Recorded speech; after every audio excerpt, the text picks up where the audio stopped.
나르시시스트의 가면 뒤 숨겨진 진실, 우리는 왜 그들에게 빠져드는가. 안녕하세요.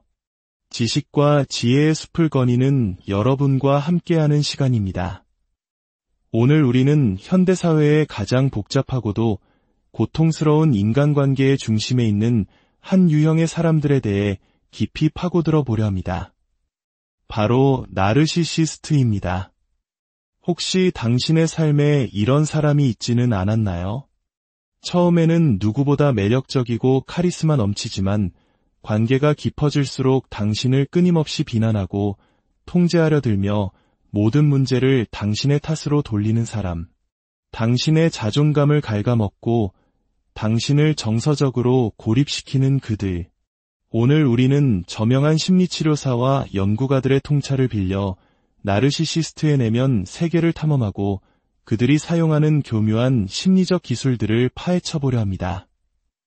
이 이야기는 단순히 흥미로운 심리학 지식을 넘어 어쩌면 지금 이 순간에도 보이지 않는 감정의 감옥에서 고통받고 있을 누군가에게는 절실한 구원의 손길이 될 수 있습니다. 잠시 시간을 내어 좋아요와 공유를 통해 이 지식이 꼭 필요한 다른 분들에게도 닿을 수 있도록 선한 영향력을 나누어 주시면 감사하겠습니다. 여러분의 작은 행동 하나가 누군가의 삶을 바꾸는 빛이 될 수 있습니다. 자, 이제 시작하겠습니다. 우리가 나르시시스트와의 관계에서 가장 먼저 부딪히는 거대한 벽은 바로 이 질문입니다. 대체 왜 나에게 이러는 걸까? 우리는 그들의 비난과 조종을 지극히 개인적인 공격으로 받아들이곤 합니다. 마치 그들이 나를 표적으로 삼아 의도적으로 상처를 주는 것처럼 느끼죠. 하지만 우리가 가장 먼저 이해해야 할 핵심은 이것입니다. 그것은 당신에 관한 이야기가 아니라는 것. 나르시시스트의 행동은 당신이라는 한 사람을 향한 것이라기보다 그들 내면에 오래되고 뒤틀린 드라마를 당신이라는 무대 위에서 상연하는 것에 가깝습니다. 당신은 그저 그들의 연극에 등장한 배우일 뿐입니다. 그들은 타고난 권리의식, 통제력, 그리고 조종하려는 성향을 가지고 있습니다. 제가 대체 현실이라고 부르는 자신만의 세계 속에서 살아갑니다. 그래서 당신이 당신의 행동은 나를 힘들게 해요. 또는 예 그렇게 나를 대하는지 이해할 수 없어요 라고 말하면 그들은 조금의 망설임도 없이 이렇게 답할 겁니다. 그건 당신이 문제투성이니까. 그들은 자신의 내면에 있는 온갖 부정적인 감정과 문제들을 우리에게 떠넘깁니다. 마치 우리가 그들의 감정 쓰레기통이 되어야 하는 것처럼 말이죠. 왜 나에게 이러는 걸까? 라는 질문에서 나에게라는 단어를 빼고 다시 질문해 보십시오. 그들은 왜 이런 행동을 하는가? 그 답은 그들이 스스로 책임지는 것을 극도로 두려워하기 때문입니다. 그래서 우리는 종종 그들을 설득시켜야 한다는 함정에 빠집니다. 하지만 그 순간 그들은 우리를 토끼굴로 끌고 들어가 마음껏 가지고 놉니다. 끝없는 논쟁과 자기 합리화의 늪에서 우리는 길을 잃고 지쳐 쓰러지게 됩니다. 그렇다면 그들의 진짜 모습은 무엇일까요? 나르시시스트를 이해하기 위해 반드시 알아야 할 개념은 바로 거짓된 자아입니다. 건강한 사람들은 정직이 최선의 방책이라는 말을 믿습니다. 우리는 관계 속에서 진실하고 솔직해지려 노력하죠. 우리는 이것을 진정성이라고 부릅니다. 하지만 나르시시스트에게 정직은 선택사항일 뿐 결코 최선의 방책이 아닙니다. 그들에게 가장 중요한 것은 통제력을 잃지 않는 것입니다. 그들의 화려하고 자신감 넘치는 거짓된 자아라는 방패 뒤에는 극심한 두려움과 수치심으로 가득 찬 연약한 내면이 숨어 있습니다. 물론 나르시시스트가 직접 나는 두려워요, 나는 수치스러워요 라고 말하는 일은 결코 없을 겁니다. 대신 당신이 갈등에 대해 대화를 시도할 때 그들은 철옹성 같은 방어 기제를 드러냅니다. 그들의 방어적인 태도 자체가 바로 두려움에 기반한 사고방식의 증거입니다. 그들은 끊임없이 합리화하고 정당화하며 마침내 고전적인 투사를 사용합니다. 즉, 자기 안에서 마주하고 싶지 않은 추악한 모습을 상대방에게서 발견하고 비난하는 것입니다. 내가 바로 그런 사람이야 라고 손가락질하지만 사실 그 손가락은 그들 자신을 향하고 있는 것이죠. 우리 모두는 타인의 평가로부터 자유롭지 못합니다. 하지만 건강한 사람은 타인의 기준에 맞춰 살 필요가 없다는 사실을 깨닫고 자신만의 가치를 찾아 나섭니다. 반면 나르시시스트는 그럴 내면의 힘과 자신감이 없습니다. 그래서 그들은 결심합니다. 진짜 내 모습을 보여주지 않겠어. 대신 너에게 수치심을 안겨주겠다. 이것이 바로 그들의 생존 방식입니다. 당신이 나르시시스트와 관계를 맺고 있다면 당신은 연기와 거울의 게임, 즉 실체 없는 환상과 싸우고 있는 것과 같습니다. 많은 분들이 궁금해합니다. 나르시시스트는 그렇게 관계에 집착할까요? 보통 사람들도 혼자이길 원치 않고 사랑과 우정, 도움을 주는 관계를 소중히 여깁니다. 이것은 자연스러운 일입니다. 하지만 나르시시스트의 경우는 근본적으로 다릅니다. 그들의 내면은 텅 비어 있습니다. 그들에게는 자기 성찰 능력이 결여되어 있습니다. 안에서부터 자신을 이해하고 힘을 길러내는 과정이 없기 때문에 기댈 수 있는 내면의 힘이라는 것이 존재하지 않습니다. 그렇다면 어떻게 될까요? 그들은 당신에게 기생하기 시작합니다. 당신이 나의 힘이 되어줘야 해. 그들이 그토록 강압적인 이유, 당신의 생각을 바꾸려 애쓰는 이유가 바로 이것입니다. 그들이 그토록 교묘하게 조종하는 이유, 당신이 자신의 일을 대신해주길 바라는 이유도 마찬가지입니다. 그들이 당신보다 우월한 위치에 서려고 발버둥치는 이유, 바로 당신의 복종을 통해 자신의 존재 가치를 확인받기 위함입니다. 그들의 행복과 안정감은 철저히 외부 요인에 의존합니다. 그들이 관계를 원한다고 말할 때 그 의미는 나를 먹여줘, 나를 채워줘, 내가 얼마나 멋진 사람인지 계속 말해줘. 그리고 내가 너보다 뛰어난 사람이라는 걸 증명해줘라는 절규와 같습니다. 겉으로는 대단한 자존감을 가진 것처럼 보이지만 그 표면 아래에는 거대한 공허함만이 존재할 뿐입니다. 우리는 그들이 보지 못하는 그 공허함을 꿰뚫어 볼 수 있어야 합니다. 그렇다면 내 곁의 사람이 나르시시스트인지 어떻게 알 수 있을까요? 몇 가지 뚜렷한 신호들이 있습니다. 첫째, 그들은 사소한 것까지 통제하고 비판하려 듭니다. 당신은 마치 살얼음판을 걷는 것처럼 항상 그의 눈치를 보게 됩니다. 둘째, 감정 기복이 심하고 쉽게 분노를 터뜨립니다. 당신의 작은 실수 하나가 거대한 폭풍을 몰고 올 수 있습니다. 셋째, 극도로 완고하며 다른 사람의 의견에 귀를 기울이지 않습니다. 공감 능력이 현저히 낮아 내가 왜 내 말을 들어야 하지? 라는 태도를 보입니다. 이것이 바로 나르시시즘의 핵심 특징 중 하나입니다. 넷째, 비밀이 많습니다. 그들은 당신에 대한 모든 것을 알려고 하지만 정작 자신에 대해서는 중요한 것들을 숨깁니다. 정보를 통해 우위를 점하려는 것이죠. 다섯째, 겉과 속이 다릅니다. 밖에서는 누구보다 멋지고 훌륭한 사람처럼 행동하지만 은밀한 곳에서는 전혀 다른 모습을 보입니다. 당신은 그 불일치에 큰 혼란을 느낍니다. 물론 우리 모두 가끔은 이런 모습을 보일 수 있습니다. 하지만 나르시시스트에게는 이것이 일시적인 실수가 아닌 지속적이고 반복되는 패턴입니다. 그리고 가장 결정적인 신호는 그들은 관계에서 발생하는 문제에 대해 절대로 자신의 책임을 인정하지 않는다는 것입니다. 건강한 관계라면 갈등이 생겼을 때 서로 마주 앉아 당신은 무엇을 기대했나요? 나는 당신의 어떤 점에 마음이 상했어요 라며 서로의 입장을 존중하며 대화할 것입니다. 하지만 나르시시스트에게 관계는 경쟁입니다.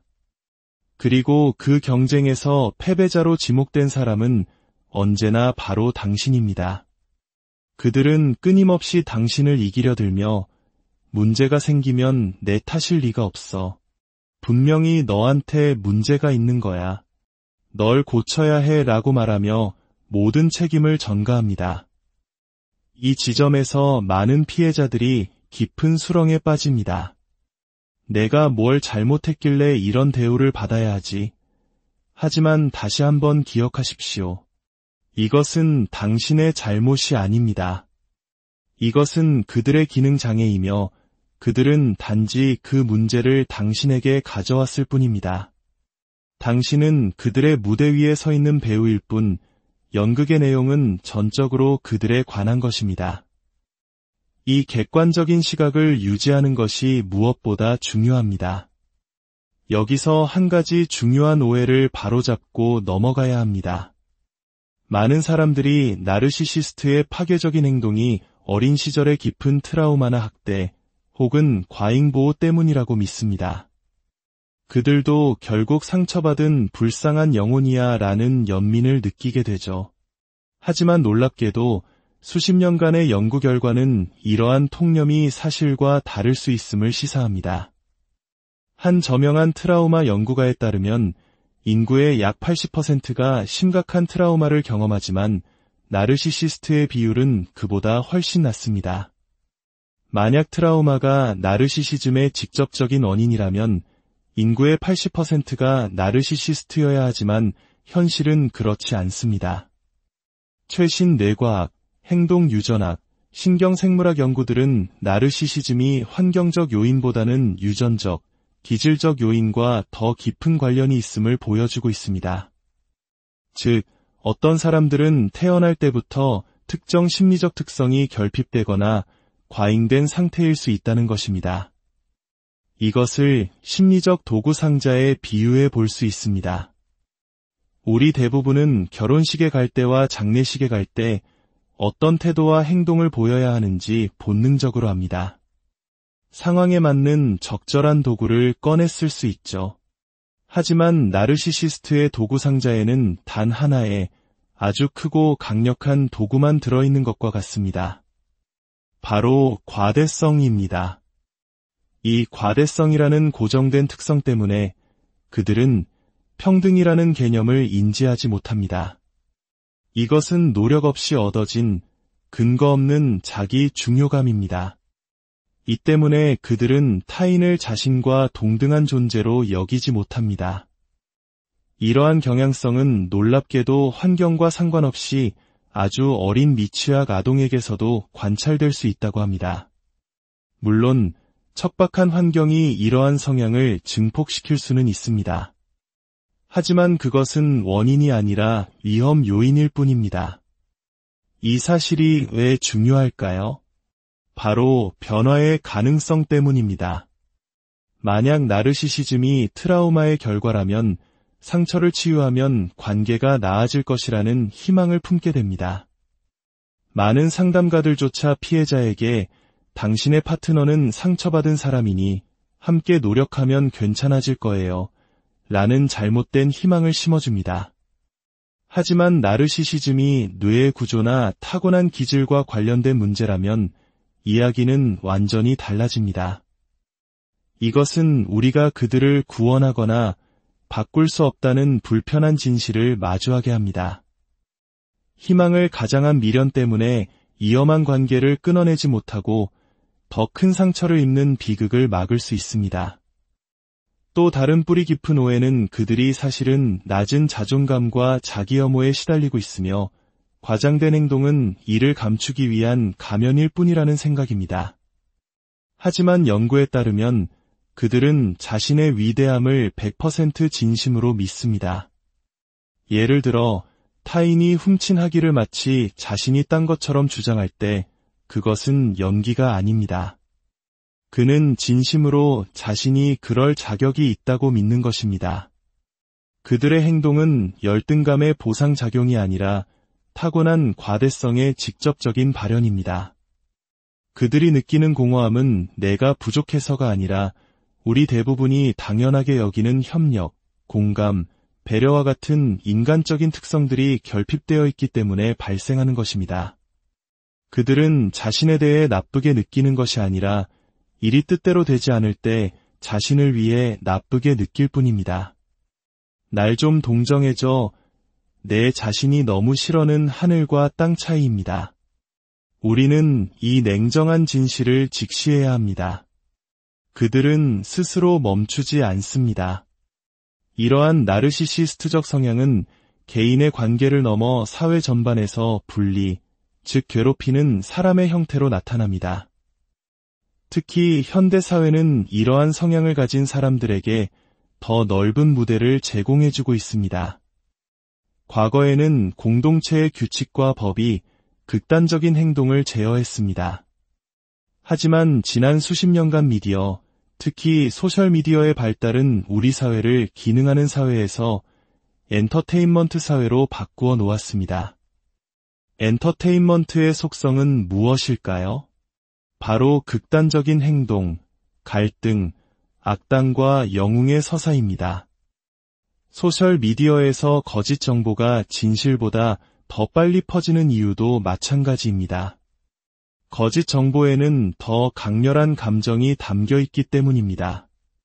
감정은 사실보다 더 멀리, 더 빠르게 퍼져나갑니다. 우리는 점점 더 감정적으로 반응하고 덜 성찰하게 되었습니다.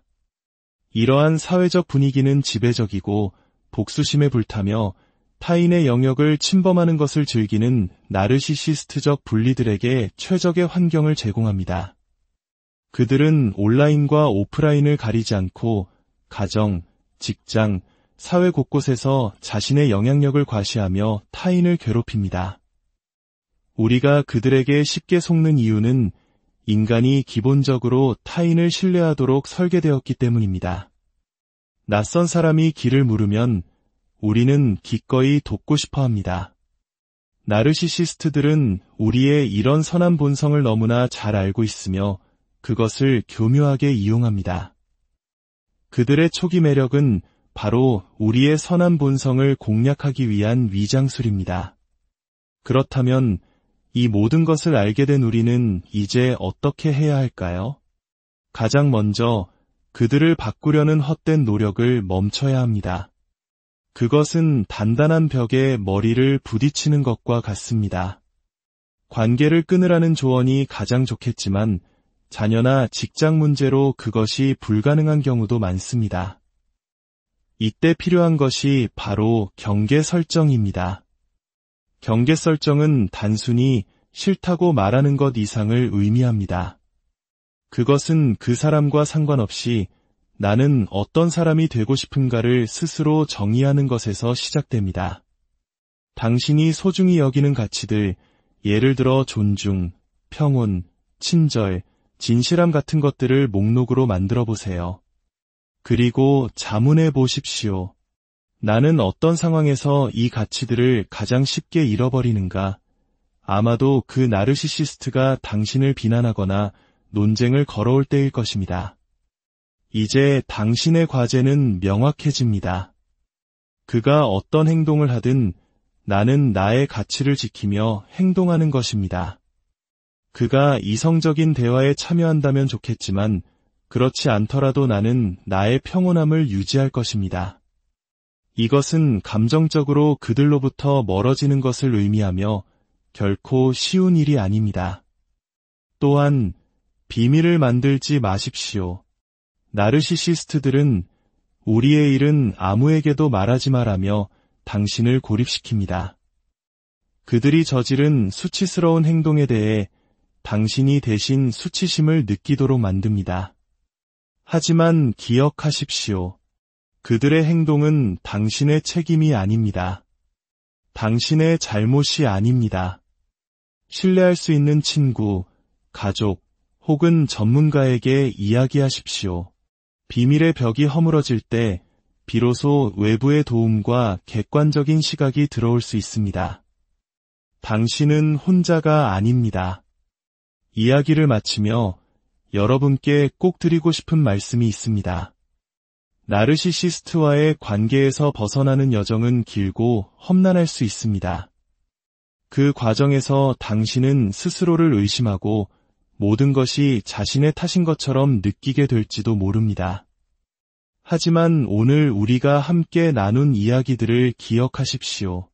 당신이 겪은 혼란과 고통은 당신이 부족해서가 아니라 그들이 당신의 가장 좋은 점들, 즉 당신의 신뢰, 공감 능력, 그리고 관계를 소중히 여기는 마음을 당신을 향한 무기로 사용했기 때문입니다.